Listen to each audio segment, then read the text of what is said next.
The mean value theorem. Part J talks about the mean value theorem. When you see the word mean, think average.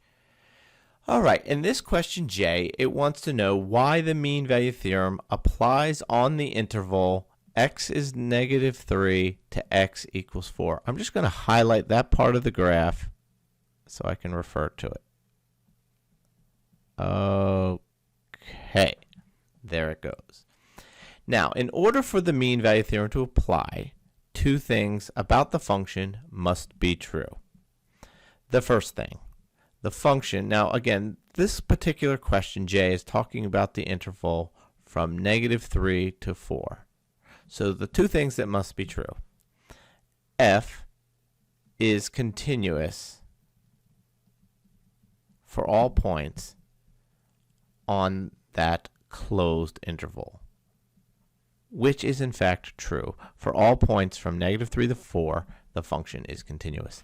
The other part that must be true is that the function must have a slope for all the points inside, not necessarily on the boundary. So if I create a boundary here, or endpoints here and here, notice we've said it several times now, there is not a slope at this point x equals -4, but that doesn't quite matter. What does matter is it has a slope everywhere inside, but not necessarily the endpoints.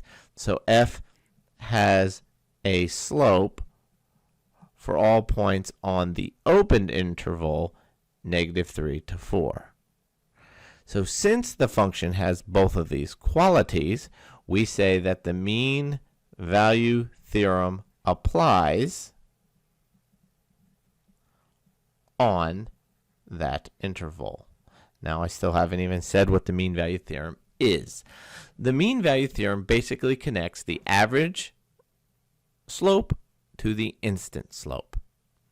In other words, if I find the average slope on that interval, which, as a review, if I connect the two endpoints of the interval, the average slope is found by finding the slope of that segment that connects the endpoints.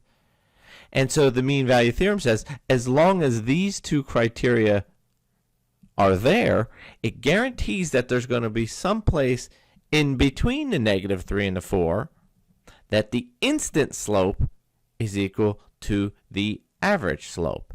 And the question goes on to say, estimate where that happens. So the first thing, let's find the average slope on the interval -3 to 4. This is review, and remember the average is the change in y over change in x, so f of 4 minus f of -3 all over 4 minus a -3.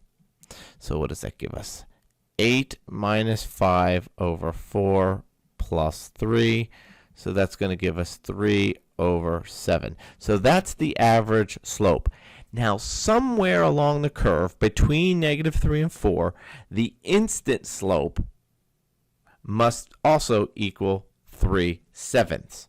So this is going to be eyeball estimation. I have to figure out where the slope is also going to be 3/7. So what I'm thinking is I'm going to draw a tangent line that's parallel to the dark blue line. So this is total eyeball. I'm just going to estimate here.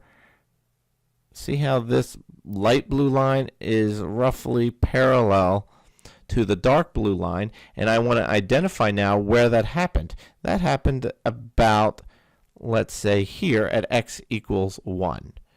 So it is said that at x equals 1, at approximately x equals 1, f prime of 1 is also equal to 3/7. Part K. Part K wants us to write the equation of this line segment. We were told this is a line segment.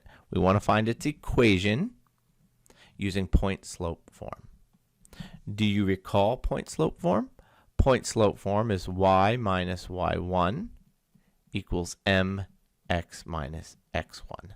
Point slope, where we have the point x1 comma y1 and we have the slope m. If I write this a little bit more technical, it would be y minus the function at a The slope, remember, we can represent as f prime of a, then x minus a. So, specific to this example, it would be y minus, we want to find the equation, we need a point. Okay, so let's identify a point. Well, I have a couple different points here. I can use 4,8, or I can use the point 2, 2.75. Let's go with the point 2, 2.75. That's a choice that I have. And then the slope, we found the slope in an earlier question, and the slope came out to be 2.635. So it would be y minus 2.75 equals the slope, which is 2.635, times x minus 2. That's the point slope, that is a point slope equation of this line. We could have also used the point 4,8, which would be y minus 8 equals 2.635 x minus 4. If you were to simplify either one of these, they would come out to be the same thing. So that is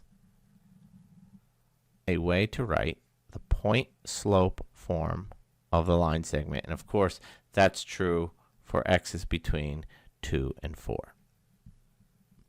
Finally, part L.